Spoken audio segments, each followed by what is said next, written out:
ಅವರು ನಮ್ಮ ಜೊತೆಗಿದ್ದಾರೆ ಸರ್. 3ಕ್ಕೆ 3 ಕ್ಷೇತ್ರ ಗೆದ್ದಿದ್ದೀರಿ. ಒಂದು ಮೆಸೇಜ್ ಪಾಸ್ ಆಯ್ತಾ ಅಂತ ರಾಜ್ಯಕ್ಕೆ? Message very clear.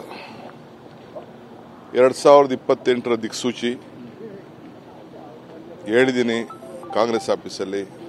ಕಮಲ ಕೆರೆಯಲ್ಲಿದ್ದರೆ ಚಂದ, ತೆನೆ ಹೊಲದಲ್ಲಿದ್ದರೆ ಚಂದ, ಈ ದಾನ ಧರ್ಮ ಮಾಡುವ ಕೈ ಅಧಿಕಾರದಲ್ಲಿದ್ದರೆ ಚಂದ ಅಂತ ಹೇಳಿದ್ದೀನಿ.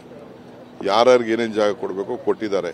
ನಮ್ಮ 5 ಗ್ಯಾರಂಟಿ ಗೆದ್ದಿದೆ, ಅಭಿವೃದ್ಧಿ ಗೆದ್ದಿದೆ, ಟೀಕೆಗಳು ಸತ್ತೋಗಿದೆ, ಕೆಲಸಗಳು ಉಳ್ಕೊಂಡಿದೆ. ಇಷ್ಟೇ. ಇಳಿ ವಯಸ್ಸಿನಲ್ಲೂ ಕೂಡ ದೇವೇಗೌಡರು ಬಂದು ಅಲ್ಲಿ ಪ್ರಚಾರ ಮಾಡಿದ್ರು, ಅದೆಲ್ಲೂ ವರ್ಕೌಟ್ ಆದಂಗೆ ಕಾಣಿಸ್ತಾ ಇಲ್ಲ. ನಾನು ಯಾಕೆ ಪಾಪ ಇಳಿ ವಯಸ್ಸಾದ ದೇವ್ರಿಗೂ ಇಷ್ಟು ಆರೋಗ್ಯ ಕೊಟ್ಟಿದ್ದಾನೆ, ಇಷ್ಟು ಹೋರಾಟದ ಛಲ ಕೊಟ್ಟಿದ್ದಾನೆ. ನಾನೊಬ್ಬ ದೊಡ್ಡ ಅಭಿಮಾನಿ ಅವರಿಗೆ. ಆ ಛಲ ಇದೆಯಲ್ಲ ಪಾಪ, ಈ ಇಳಿ ವಯಸ್ಸಂತ ನಾನು ಹೇಳೋಕ್ಕಾಗೋದಿಲ್ಲ. ಇನ್ನೂ ಹೋರಾಟ ಮಾಡ್ತಾ ಇದ್ದಾರಲ್ಲ, ಅಷ್ಟು ನಮ್ಗೆ ಅಷ್ಟು ದೇವ್ರು ಆದಂಗೆ ಆ ಶಕ್ತಿ ಕೊಡಲಿ ಅಂತ ಆ ದೇವರಲ್ಲಿ ಪ್ರಾರ್ಥನೆ ಮಾಡ್ತೀನಿ. ಬಿಜೆಪಿ ಸಾಕಷ್ಟು ಆರೋಪಗಳನ್ನ ಮಾಡ್ತು, ಟೀಕೆ ಟಿಪ್ಪಣಿಗಳನ್ನ ಮಾಡ್ತು, ಇಮೋಷನಲ್ ಆಗಿ ಒಂದಷ್ಟು ಕಾರ್ಡ್ ಪ್ಲೇ ಮಾಡಿದ್ರು ಅವರು. ಆದರೂ ಕೂಡ ಜನ ಏನು ಕೈ ಹಿಡಿದ್ರು ಅಂತದ್ದು?